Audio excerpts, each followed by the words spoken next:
kunci utama keberhasilan tanaman ada di olah lahan. Dan apapun lama kita mengolah itu menjadi hal baik.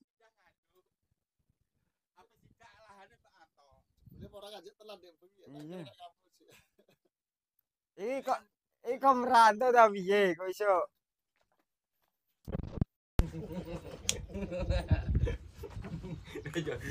Diparani mrene.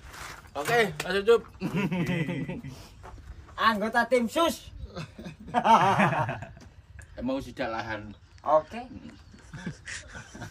Lahannya Pak Anto. Sidak ini. Kan puter ini. Loh, dah. Lagi sore sampean buka. Ular. Nah. Ular.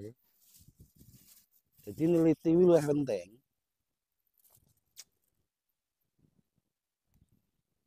Ketok di. Ini positif ular Mas Pur sih. Nah, Assalamualaikum warahmatullahi wabarakatuh. Waalaikumsalam warahmatullahi wabarakatuh. Posisi hari ini kita sedang ada di Kecamatan Pamotan di lahan Pak Atok. Posisi hari ini narasumber kita Pak Kades Didik dari Desa Tuyulan. Nah, ini ngobrol-ngobrol masalah tanamannya Pak Atok. Nanti bisa disut Mas Ucup ya. Ini menurut pendapatnya Pak Didik, tanamannya Pak Atok ini kurang apa? Sesuai versi Pak Didik monggo. Terima kasih atas waktu Mas Gusman. Selamat siang teman-teman sama-sama petani. Untuk tanamannya Pak Anto, versi saya ya. Ya, versi Pak Didik. Memang untuk tanaman Pak Anto, saya kira untuk tinggi tanaman sudah sesuai. Tapi untuk popornya kan kurang besar ya. Popornya kurang besar. Kurang besar. Setuju. Nah, di sini saya melihat untuk pertama, saya kira untuk olah lahan memang diketahui sementara ini kan tanaman pertama. Berarti yang saya tahu dan saya mengerti dalam pemikiran saya pribadi untuk waktu dalam pengolahan lahan memang harus sesuai dengan waktunya untuk masalah pelapukan tanah, unsur hara yang bisa mencampur di tanah itu ada waktu yang tepat agar pengolahan unsur hara yang ada di dalam tanaman, yang di dalam tanah bisa tercampur dengan sempurna.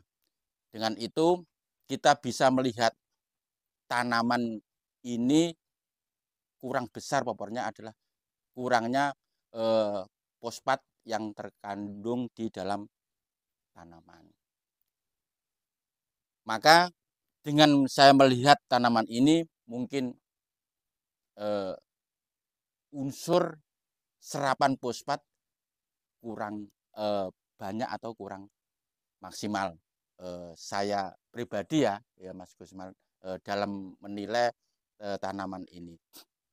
Dengan kekurangan fosfat, unsur di tanaman bawang merah itu sangat krusial atau sangat mendukung, yang terutama dalam pemberian fosfat, pemberian asam amino, pemberian asam humat yang diberikan mungkin kurang sempurna dalam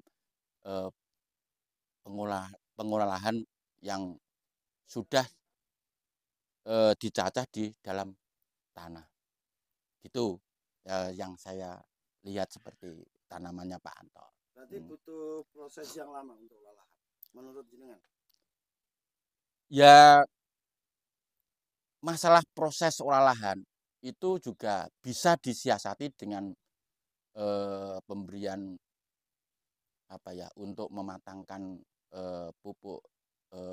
dekomposer yang diberikan di dalam tanah agar penguraiannya maksimal gitu.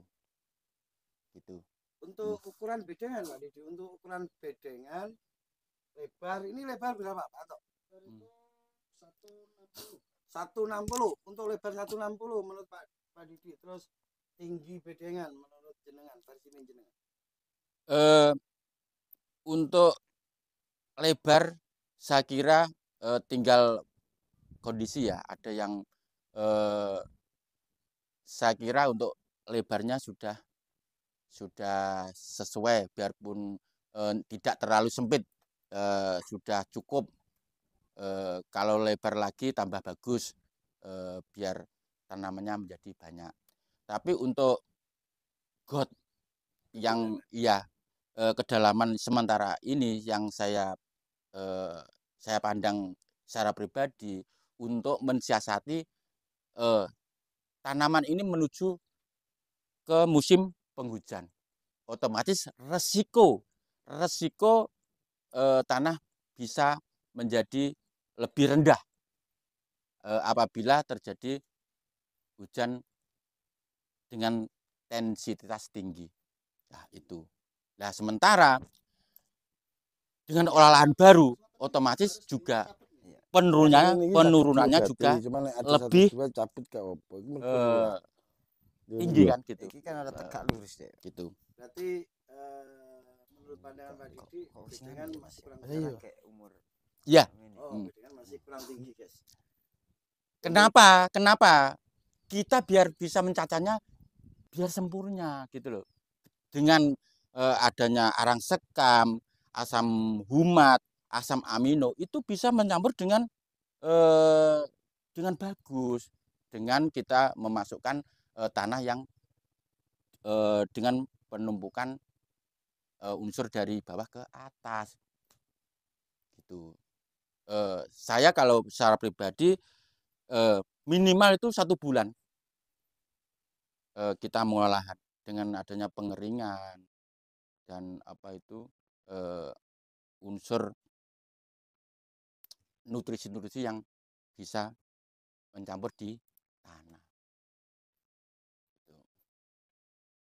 Oke, itu sedikit penjelasan dari Pak Kades Didi. Jadi yang bisa kita terima. Terus sementara ini yang pertama tadi fosfatnya kurang karena batangnya kurang besar. Yeah. Oke, saya setuju. Untuk bedengan 160, untuk rekomendasi dari Gusman bedengan paling bagus itu 130. Kenapa? Karena jika musim hujan itu tidak gampang lembab. Dan yang ketiga yang kita dengar tadi dari Pak Didi, ini gotnya kurang dalam atau bedengannya kurang tinggi. Kalau got kurang dalam berarti bedengan kan kurang tinggi. Karena di situ dibutuhkan tanah yang butuh dicacah. Ya. Jadi butuh benar-benar maksimal. Dan yang terakhir tadi memaksimalkan olalahan minimal Pak Didi, olalahan minimal guys, ya, bukan minimal. maksimalnya. Minimal 1 bulan. Jadi dengarkan teman-teman semuanya, kalau pengen sukses, kalau pengen berhasil jangan asal olalahan. Jadi di sini kita bisa mendapatkan ilmu dari Pak Didi, olalahan yang benar-benar maksimal. Terus kita tahu nutrisi apa yang kurang ke tanaman kita. Jadi butuh benar-benar kita itu butuh teliti. Sifatnya di sini nggak ada yang menggurui, kita sharing. Jadi kita bareng-bareng di sini sama Mas Prin, sama Pak Anto, sama Pak Didi dari Tuyuan, karena Pak Didi ini backgroundnya sudah petani cabai, jadi lumayan paham. Beda dengan Pak Anto, baru memasuki 23 hari ini. Jadi Pak Anto itu menjadi petani bawang merah itu baru 23 hari. Jadi masih benar-benar sangat pemula banget, belum paham tentang karakter tanah, belum paham tentang kekurangan nutrisi apa. Jadi semuanya memang butuh belajar. Nah, ciri Pak Didi ini kon ngeyel, jadi bantah dan paham. Ya, iya. Kalau kita diam berarti kita tidak akan pernah paham tentang problem yang ada di lahan kita.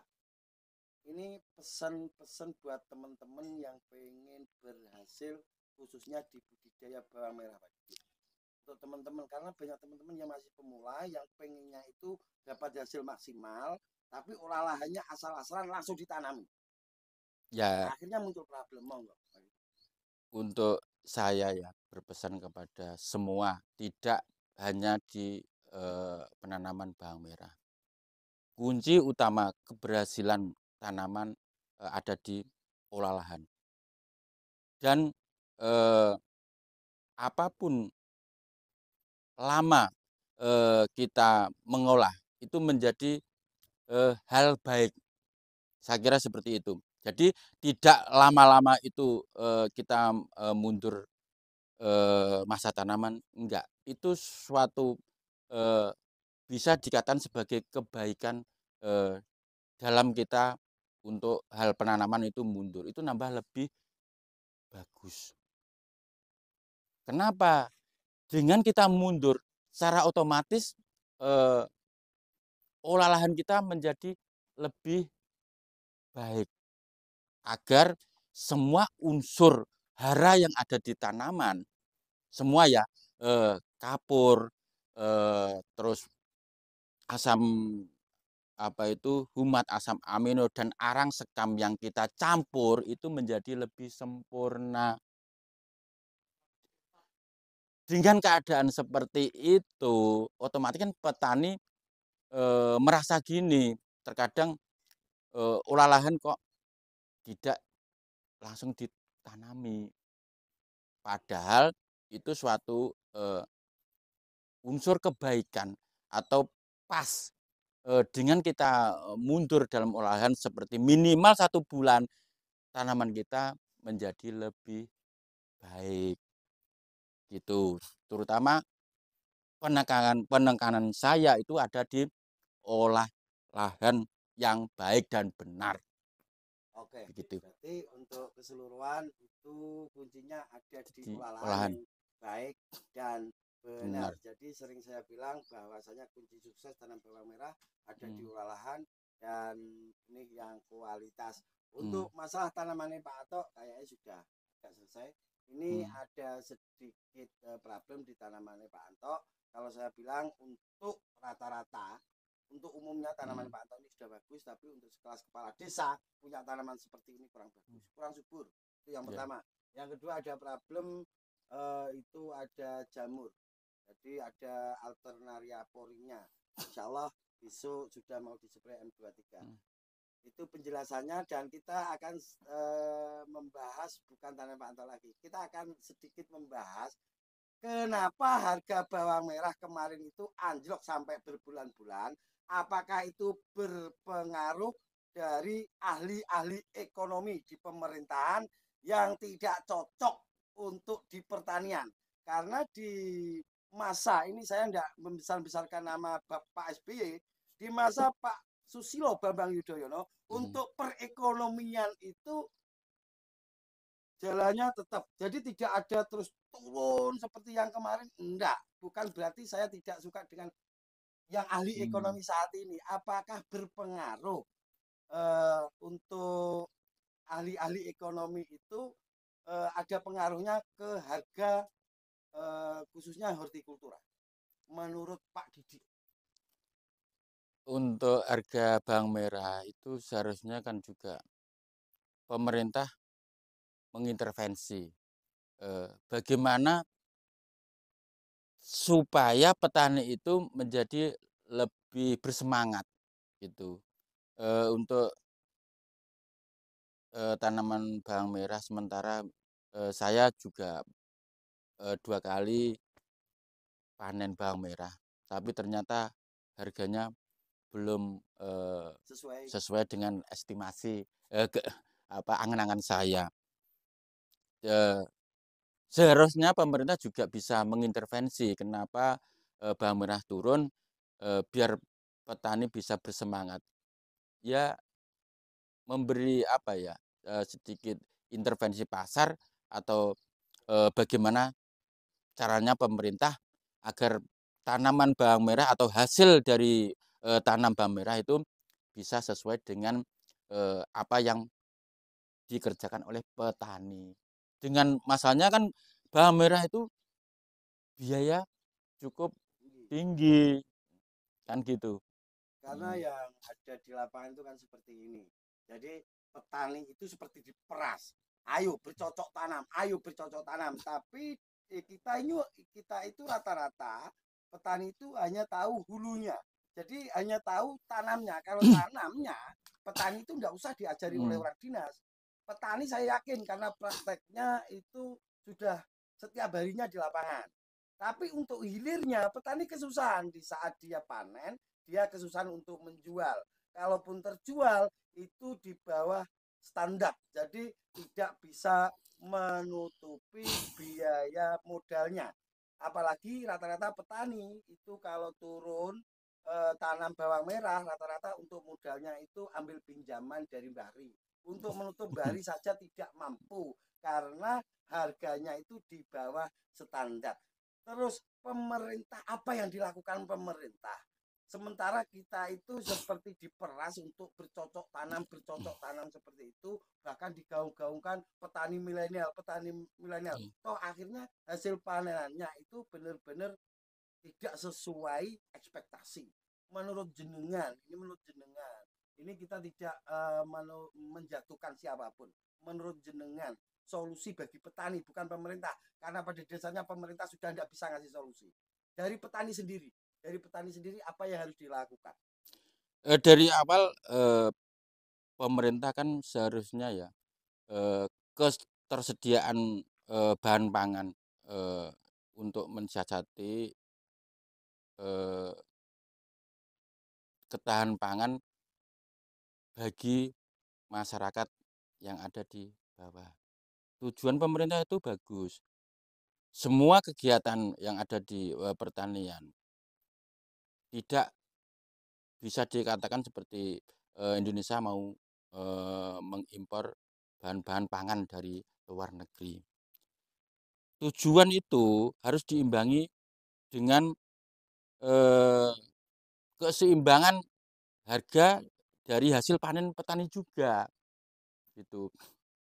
Apa yang dikeluhkan petani, misal dari pupuk harus sesuai dengan standarnya petani bisa membeli, dengan hasil misalnya murah pemerintah bisa menaikkan dengan bisa dikatakan sebagai HPP ya, untuk keseimbangan antara biaya dan hasil. Untuk petani, cara mensiasati itu kan ya dari petani itu sendiri, dengan tidak selalu menggunakan bahan-bahan kimia yang atau pupuk pupuk kimia itu pupuk apa itu Mas Gusman? Pupuk sintetis ya. Ya, itu ya, kita sebagai petani bagaimana caranya tanaman kita subur dengan bahan-bahan organik. Itu. Ya, solusinya di olahan itu memasukkan asam amino buat sendiri, asam humat buat sendiri, arang sekam dan kapur itu sudah cukup. Kita memasukkan pupuk sintetis itu tidak terlalu banyak. Nah, itu siasat cara kita mensiasati agar biaya tidak terlalu mahal. Gitu. Itu pesan-pesan dari Pak Kades Didik, semoga bermanfaat. Tetap ada slogan kita, berbagi kita akan mengurangi, ojo bosen tuminta bece. Pada dasarnya ilmu itu luas, sementara pengetahuan kita sangat terbatas. Terima kasih waktunya untuk Pak Didik. Ya, sama-sama Pak Susman. Semoga bisa menjadi pelajaran teman-teman semua ke depannya. Dan untuk keseluruhan, jika kita itu pengen tanaman kita itu berhasil maksimal, kata Pak Didi tadi, mulailah dari olah lahan yang maksimal. Itu yang terpenting. Untuk soal harga, Ya karena sudah menjadi hukum pasar, karena tidak ada HET dari hortikultura sampai saat ini, jadi kita masih mengikuti hukum pasar. Kalau pasar barang membludak, dengan sendirinya harga akan menurun. Jika pasar itu barang tidak seperti ada, dengan sendirinya harga akan tinggi. Ngoten Pak Didi. Ya. Oke, terima kasih untuk semuanya. Lain kali kita sambung di lahannya Pak Didi sendiri. Jadi tidak ada politik apapun di sini, tidak ada diselipkan politik apapun. Yang jelas jangan lupa 1 dibuka, 2 dicoblos, 3 ditutup. Oke, terima kasih. Assalamualaikum warahmatullahi wabarakatuh. Waalaikumsalam warahmatullahi wabarakatuh. Hidup petani. Ini. Ini. Hidup petani. Ini apa menutup? Tadi ada unsur politik sedikit.